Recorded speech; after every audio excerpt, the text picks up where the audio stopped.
Additional Director General BSF Eastern Command Kolkata Usri Ravi Gandhi hakine asngi kijingwan Jngoh ya ke BSF Frontier Meghalaya ke balastang ha kesngi saitjain bat ha khandriu terik ula ya selok ha ke bayade bat kikam yada bat ban yakren ya bun ba kikam bayade bat kijing shngai ha kikam kaput ya UADG la pdias yomha da UIG BSF Meghalaya Harbak Singh Dihilon bat kiwe ki he officer nakaliang UIG BSF Meghalaya la batai lengkot ya UADG Shapang Kilat Jingeda kibalong kelum hasilin te jong upur usam keri Bangladesh kabadan ha Meghalaya Frontier nakaliang UIG la batai ru ya kijingele bat jinge ha bayade bat upur usam ka Indo Bangladesh bat ki senjam balashim UADG ulali Jngoh ru ya ke sektor headquarters Tura. Kamhadin UADG ula ya kendu ya ulat ke jela upaku Chohan Harai Cepawan ha ke jingedon lang uba DP Walang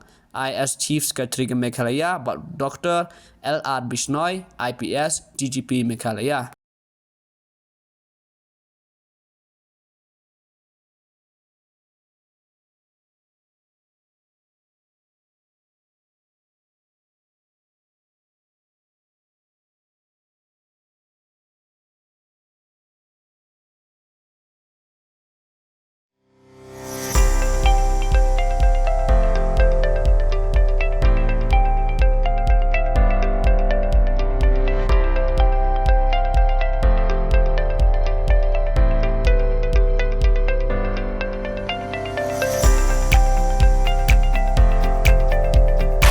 Citizen first is our motto.